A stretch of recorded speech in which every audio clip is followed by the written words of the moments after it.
sonraki Cumhurbaşkanı'na darbe yapmaya kalkıyorlar.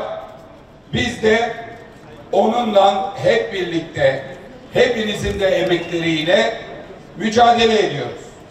Bu sürecin içinde tam 100 karası dediğimiz o 100. günde sabah yeniden biz mücadeleye, direnişe uyanmışken bizi bir başka gündemin içine çekmek, bizi deyim yerindeyse dikkatimizi, motivasyonumuzu dağıtmak, yeni bir suçlama, yeni bir tartışmanın içine çekmek isteyenler dün sabah İzmir'de bir operasyona giriştiler.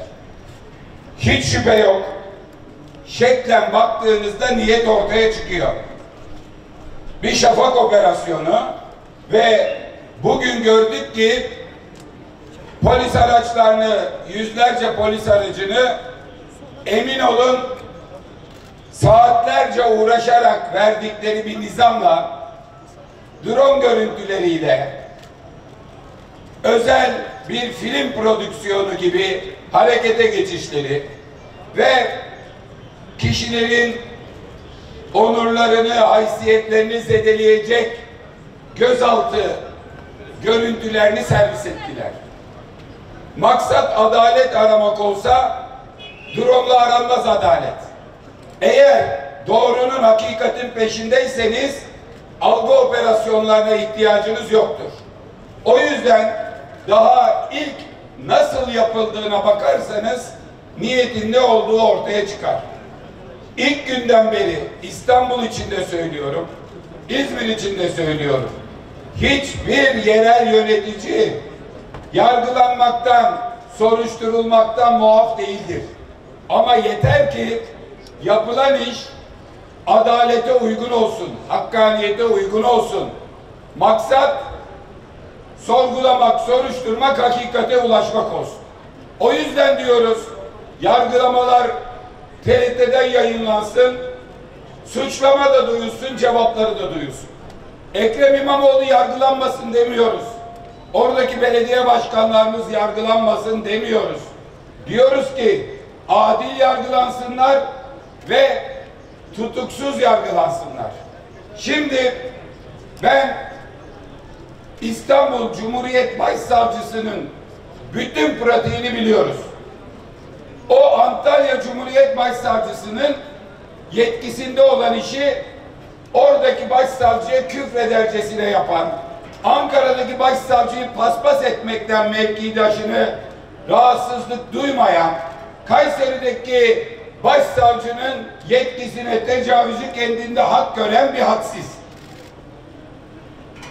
Dün sabah burada dur bir dinle, yuhla diye söylemiyorum. Yuhla diye söylemiyorum.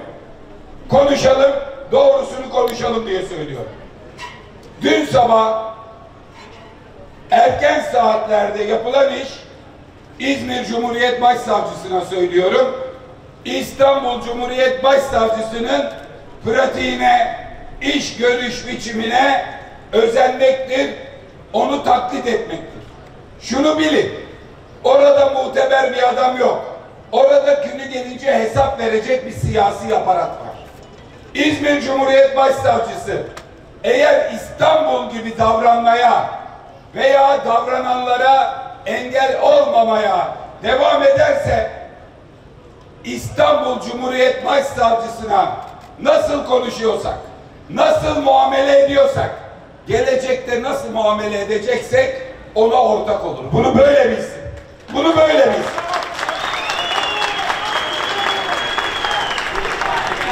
Yok. Yok.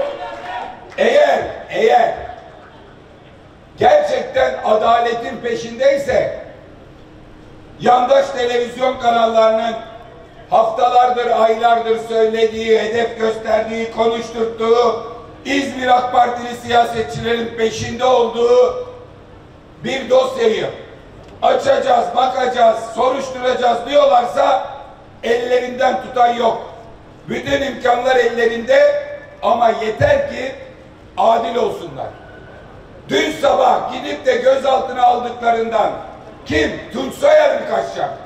3 sene 4 senelik mevzularla kaçacak olsa 50 kere kaçar. Ne Tunç Soyer'in, ne İzmir İl Başkanımız Şenol Aslanoğlu'nun, ne diğer arkadaşlarımızın, görev sorumluluk üstlenmiş arkadaşlarımızın veremeyecekleri hesap yok. Bunun için akıllarını başlarına alsınlar. Tutukluluk, tutuklama tedbiri istisnadır. Bir tutuklama yaparsan herkes diyecek ki tabi burada olması lazımdı. Kaçarken yakalanır, yurt dışına çıkarken yakalanır. Görevdedir, elinin altında daha dünya kadar delil vardır.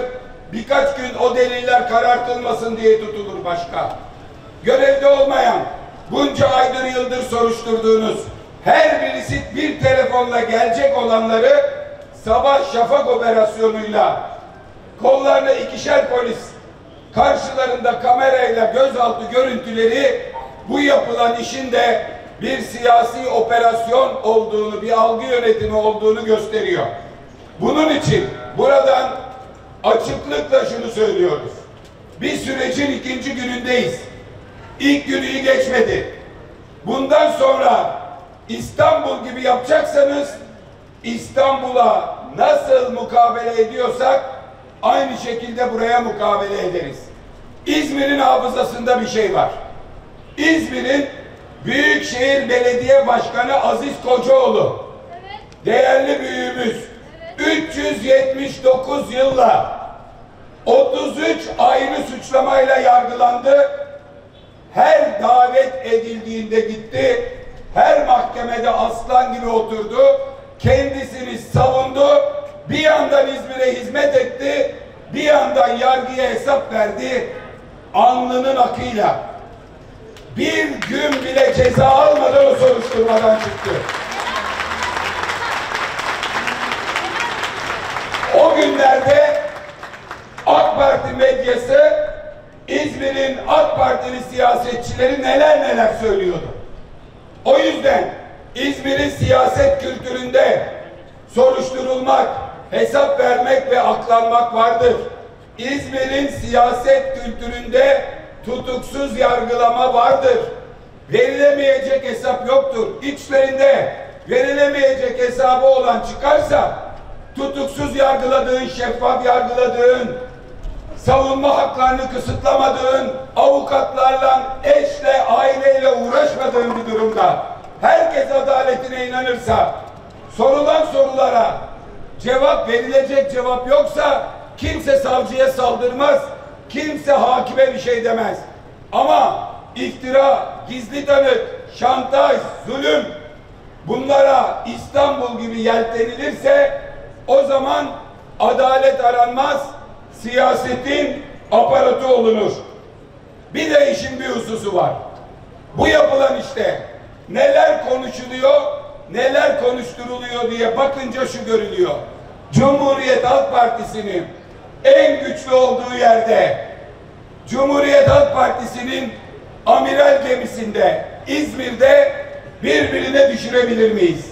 Birbirlerini mi şikayet ettiler? O mu oldu, bu mu oldu? Hepsini inceliyoruz. Hepsi gözümüzün önündedir. Ben bir Cumhuriyet Halk Partiliye yanlış yaparsa o yanlışı kendime yapılmış sayarım. Bu kadar açık söylüyorum.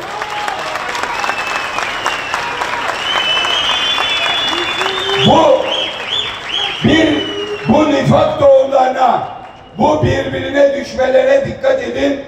CHP birbirine düşerse o zaman amaçlarına ulaşırlar. Efendim, adam neler yazdırıyor, neler? Yani Cumhuriyet Halk Partisi'ne ameliyat yapacak, onu da basın üzerinden kendi trollerine şimdiden söylüyor. Efendim, Özgür Özel kurultayda kendisini destekleyenlere ölümüne sahip çıkmış. Efendim, Tunç Soyer kurultayda karşısındaymış. Özgür Özel gelip sahip çıkmazmış. CHP bu süreçte çok yara alırmış. Ben 10 yaşında Bornova Anadolu Lisesi'ne yatılı gittim. 7 sene orada oturdum. Orada okudum. Her yaz eşimle, evladımla tatile giderken hala o yatakhaneden arkadaşlarımla tatile gidiyorum ben. Bizde rekabet olur, tartışma olur, kardeşlik hukukuna zeval getirmek olmaz. Hiçbir kardeşimi satmadım, Tunç kardeşimi de satmam.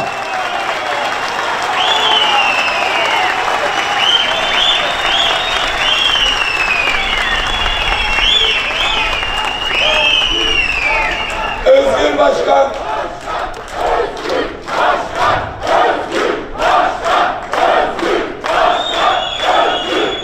buradan açıkça söylüyorum.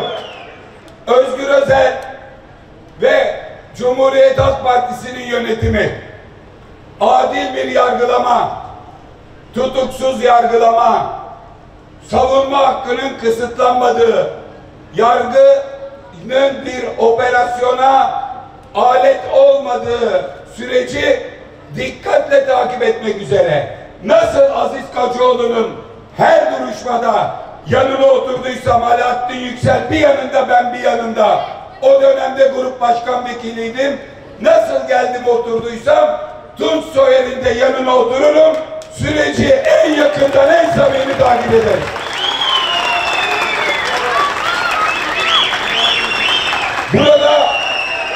Buradan bir başka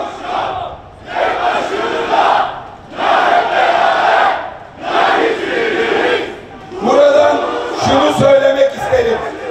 Kooperatiflerle ilgili İzmir'de hepimizi üzen tatsız bir süreç devam ediyor.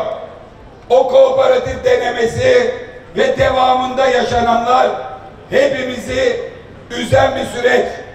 Ben İzmir Büyükşehir Belediye Başkanı'na ilk verdiğim talimatta, son verdiğim talimatta bu kooperatif meselesinde mağduriyetleri ortadan kaldıracak adımları atalım ve buradaki sıkıntıdan kurtulalım.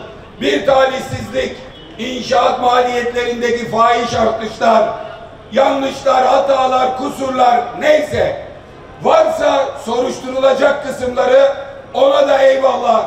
Kim bir kusur işlediyse o da hesabını verir.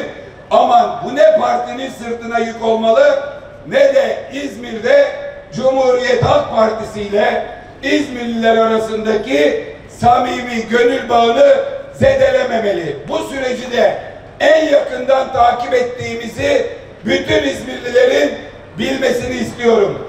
Bu işin birileri tarafından istismar edilmesine, birileri tarafından partimiz aleyhine dönüştürülmesine hiçbir yönüyle izin vermeyeceğiz. Buradan son sözüm şu: Türkiye büyük sıkıntılarla uğraşıyor ekonomik olarak. Daha dün gece bu basiretsiz yönetim doğalgaza %25 zam yaptı. Doğalgaza %25 zam yaptı. İstanbul'da yaptıkları operasyonun ekonomiye yükü 150 milyar dolar ve 6 trilyon lira. Bu para öyle bir para ki asgari ücreti iyileştirin diyoruz. Devlet desteğiyle esnafa yük olmasın diyoruz. Orada lazım olan paranın tam 120 katı İstanbul operasyonunun ekonomiye yüküdür. 120 katı. Asgari ücrete bir katkı yap. Şu asgari ücret 22'den 30'a çıksın diyoruz ya. Esnafa vereceği 6'şer bin lira, KOBİ'ye vereceği 6'şer bin lira desteğin 120 katını İstanbul'da harcadılar. Her birimizin cebinden 70'er bin lira. Geçen 100 günde 10'ar çeyrek altın kaybetti Türkiye ekonomisi kişi başına. O yüzden bu tip işleri Erdoğan diyor ya, sırf İstanbul değil başka yerlerde var. Gizlilik olan dosyadan kimsenin haberi yok. Erdoğan'ın maşallah hepsinden var. Burada yapacağı operasyonda bu tip işlerinde ekonomiye yükünü herkes göz önüne alsın. Bir kez daha söylüyoruz. Adil yargılanma, şeffaflık, tutuksuz yargılanma ve savunma hakkının kısıtlanmadığı bir süreçte Aziz Kocaoğlu nasıl yargı önünde ifade ettiyse bu süreç İzmir'in bir kazanım sürecidir. Başsavcıya, sayın başsavcıya söylüyorum. İzmir'in geleneğine, kültürüne, aldığınız eğitime, bulunduğunuz makamın gereğine uygun olarak adil olun. Akın Gürlek'le yarışan sonunda Akın Gürlek'le birlikte hesap verir. Bu kadar söylüyorum.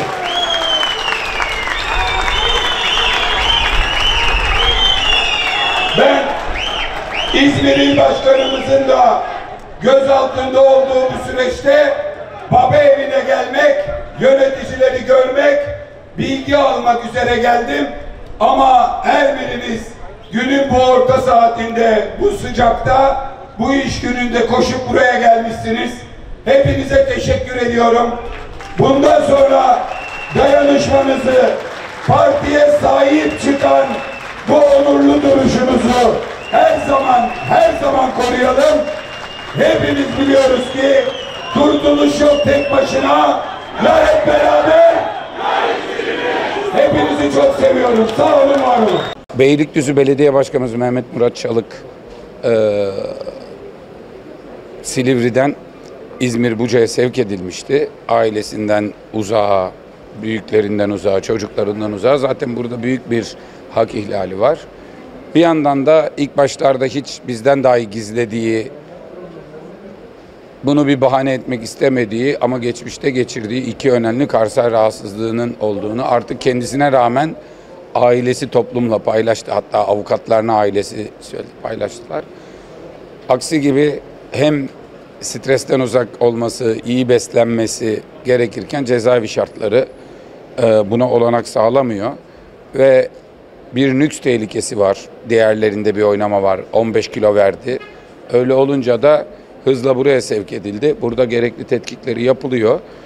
Ve yani tabii ki herkes görevini yapmak zorunda. Bir takım biyopsiler yapıldı falan, sonucu beklendi ama aslında gözle gören taburcu olması lazım ve eve gitmesi lazım. Cezaevi bu hastaya uygun değil der noktada. Bugün çok değerli hekimler var tabii bu hastanede de. Onlar da gerekli tetkikleri falan tamamlamışlar. Rapor yazma evresindeler. Ümit ederiz. Yani tıbbın gereği yapılacak zaten. Orada bir durum yok. O rapora göre de savcıların vicdanlı bir karar vermeleri gerektiğini ümit ederiz. Herkes bekliyor, biz de bekliyoruz. Hani iyi gördüm demek isterdim. Hani Murat Bey çok iyi bir insan, iyi gördüm ama sağlığını da, durumunu da hiç görmedim. Bir an önce tahliye edilmesi ve hızla iyi bir bakım, iyi şartlarda hızla bu tehlikenin bertaraf edilmesi lazım diye düşünüyoruz. Bu şartlarda hem hastanedeki değerli yöneticiler, doktorlar şahsına tüm sağlık emekçilerine bir kez daha minnetlerimizi ifade edelim. Covid döneminde bolca söyleniyordu. Şimdi çok unutulmaya başladılar yine.